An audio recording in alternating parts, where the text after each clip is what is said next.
Hi everyone, welcome to Hardscape. In this episode, I'm going to show you how to use your perspective grid to actually develop a measured perspective for your landscape design plans. Stick around.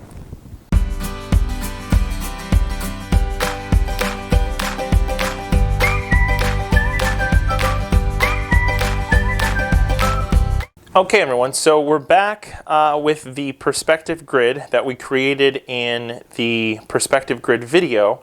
And so now what we're going to do is we're just going to see how we can use it for the purposes of drawing a somewhat measured perspective. Now remember, perspectives are not construction drawings. They're used for the purpose of displaying your design, but you want to do so in a truthful, logical way. It's okay if it's not extremely precise. There is some artistic license there, but the perspective grid is going to help you make sure that it looks like real life or as normal as possible. So we have our grid done, and now we're going to simply take a piece of translucent bond or tracing paper or whatever we want to do our grid on, or our perspective on, and we're going to overlay it over the top of it. Okay? So now, I'm not sure, I think this might read pretty well on the camera. Hopefully it does. If it doesn't, then I'll try and flip the paper over every now and then. But the way in which we'll use it is every single individual grid unit is going to represent a particular dimension in three-dimensional form. So if I was to show this like this, let's say that I wanted my perspective to be in sort of a 1 foot scale. That meant that this box right here would represent 1 square foot. Okay, so if that was 1 square foot, that means two of them together, that would be 2 feet. That would be 3 feet. Okay, so then I could transfer my design, whatever that is, if it's in plan view or however I want to think of it, from real scale to the perspective scale. Now, if this box represents 1 foot, then that same box further into the drawing, let's say here, also represents 1 foot. So what that means is as things are moving away from me in my frame, they're also getting smaller. And that's what's naturally going to happen in a perspective. Things that are close to you when you're looking at them are going to appear larger in your frame of view than things further away, even though they might be the same size. Okay? So let's take an example. Okay, so we're going to lay this down. I'm just using Sharpie as for a quick sketch so we can see how this works. So let's say that I have in my design and in my frame this idea that I want a nice flowering specimen that's going to be in my sort of my left-hand view. Okay, and the specimen itself, it's going to be about 3 feet into the landscape from where I'm seeing. So if I count, that's 1, 2, 3. That's my box. So I'll flip this over so you can see it. Okay, 1 foot, 2 foot, 3 foot. So the center of my tree is going to be about there. And let's say it's just a Japanese maple. It's about 6 feet tall. It's a small variety. Okay, so then I go up 6. 1, 2, 3, 4, 5, 6. So I'm going to be right there where that dot is. Okay, and same thing. I go 1, 2, 3, 4, 5, 6, and I make my dot. Okay, so that's about the size of that particular tree. And so then I could sketch it. I'll just do a quick sketch to kind of see. Got a little larger, but obviously, you know, there's some liberty here. And let's say that that tree is, I don't know, about 4 feet wide. So if this is the center, I'm going to go 2 feet out to about there, 2 feet out to about here, and maybe 2 feet out to about here, and then it goes in as well. So it's going to have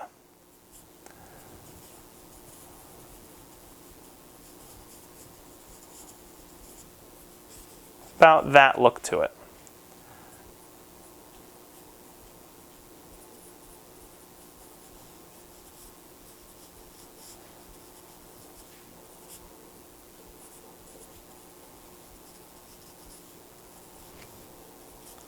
And again, the longer you spend on this, the nicer the tree can look. Okay?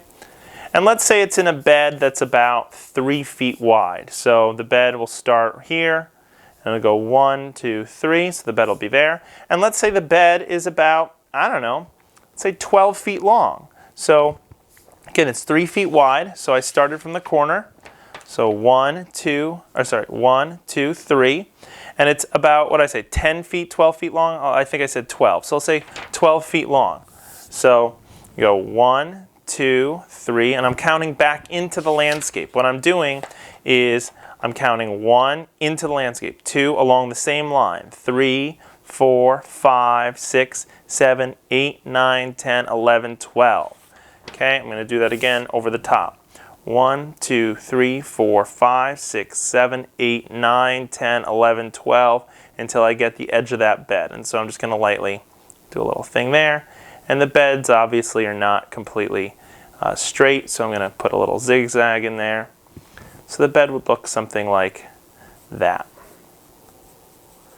Now let's say that same tree that was about 6 feet, I actually made it almost 8 feet tall in my picture, but let's say it's about 6 feet tall, 8 feet tall. Here, let's say that I also had the same one, but instead of being 2 feet back into the landscape, or 3 feet back into the landscape, it was 8 feet back into the landscape, or let's say 9 feet back into the landscape. So it's the same tree, same size, but about 9 feet back into the landscape. So I would count back.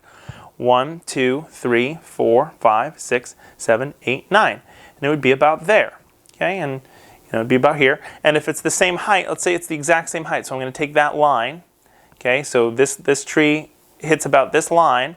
And I'm going to simply make it so that it goes towards this vanishing point. I'm going to follow this line until it meets up with this line. So this dot that I made.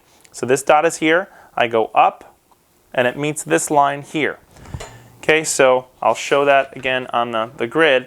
What I'm doing is, if I want something that is here that has this particular height to it that matches something here, notice how all the points along this line are going to be the same height if I count it up. So 1, 2, 3, 4, 5, 6, 7. Okay.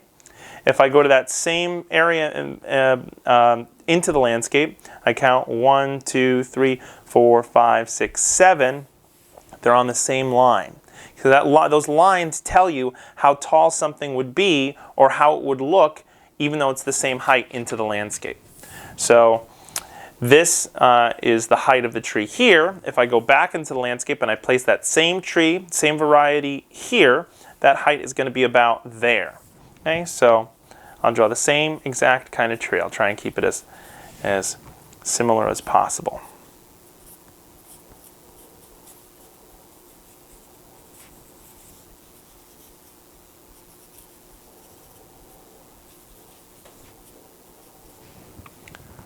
Okay.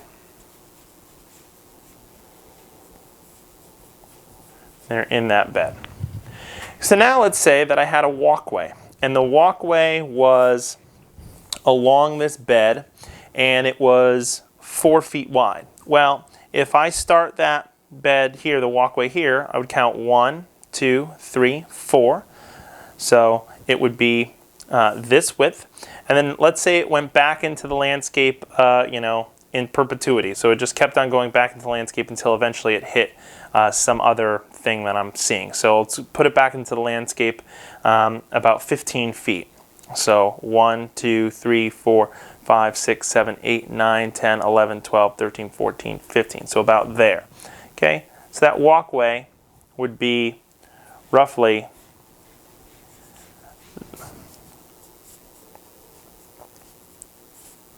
that length. Okay, and then along those, the nice thing about this grid is I have the ability to very quickly and nicely make hardscape textures along the lines of the grid. It's very easy as a rubric to add hardscape lines. I simply add little elements of the horizontals.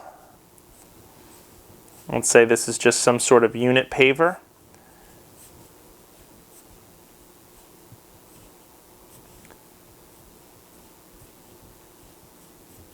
And then I could add the verticals just going towards the vanishing point. So I could use the same.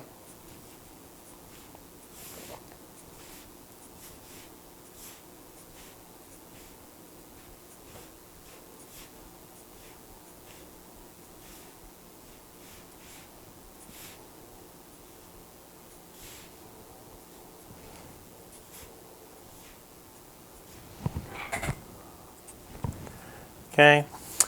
And so then let's say that it ends with some sort of tree, like some specimen tree. Let's extend that bed a little. This is a fake landscape, obviously. We'll just put another little tree, same height over here.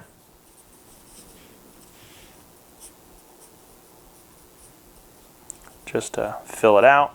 And then let's say that it has sort of some nice, you know what we'll do, it's to be like almost like the Miller Garden. We'll do, if you don't know the Miller Garden, it's a very famous garden by Dan Kiley. We'll put some sort of sculpture here. So let's say we'll just do some modernist little design here for a sculpture. And we'll have the sculpture be actually as tall as it can be. So we have 9 feet here as our maximum height with these lines. So within the landscape here, it'll be about that height. And so we'll have a nice dramatic sort of modernistic sculpture.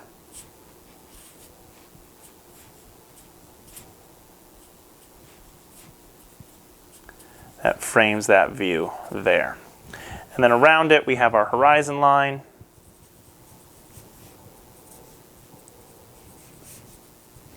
And maybe we have some trees in the background.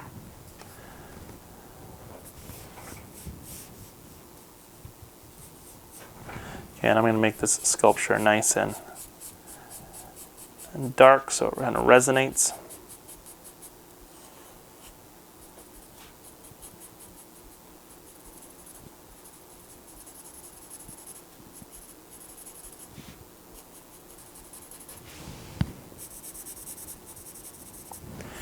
Okay, so we have a little sculpture in the back there.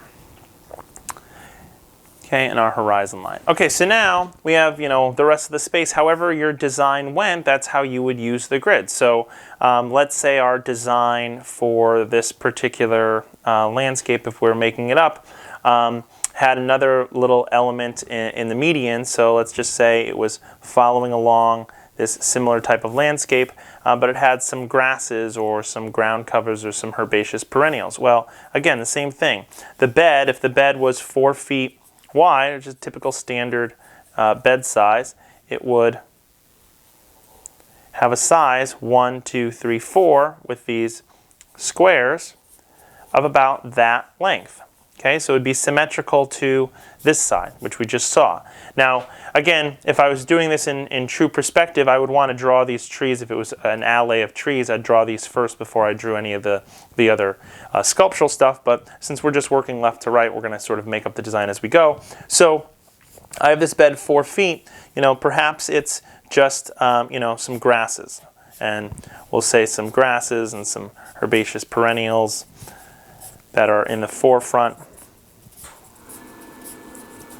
Maybe they're something like liatris or grasses like miscanthus that have these heads to them. And you see them march down all the way into the frame.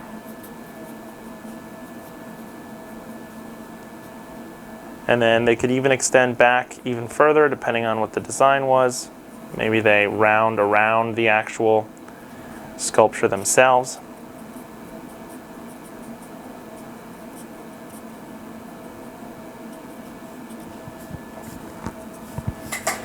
Okay, and then we would continue however our design was. Perhaps the rest of this is sort of just lawn space. And so, you know, if it's just lawn space, it would just be open. Perhaps we have just a few larger trees in the landscape, like so, that are sort of just hanging out, not in any particular bed. You know, we could do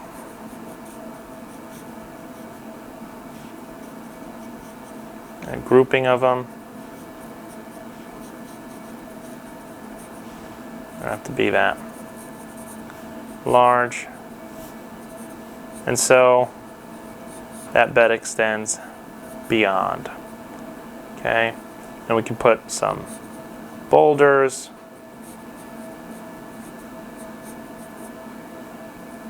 Another bed with some more grasses just to fill out the design. Again, this would be particular to whatever your design is. You would do it appropriately.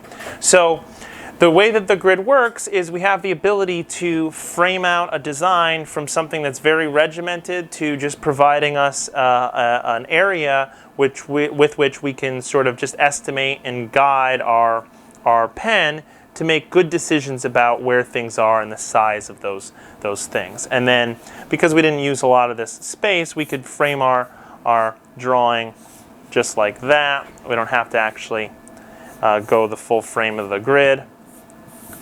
And then maybe we'll just put a couple birds in just for the purposes of aesthetics. Okay, so that's a very simple way of using the perspective grid to generate a fairly easy, measured, scaled perspective for your designs. Okay, I'll see you at the next video.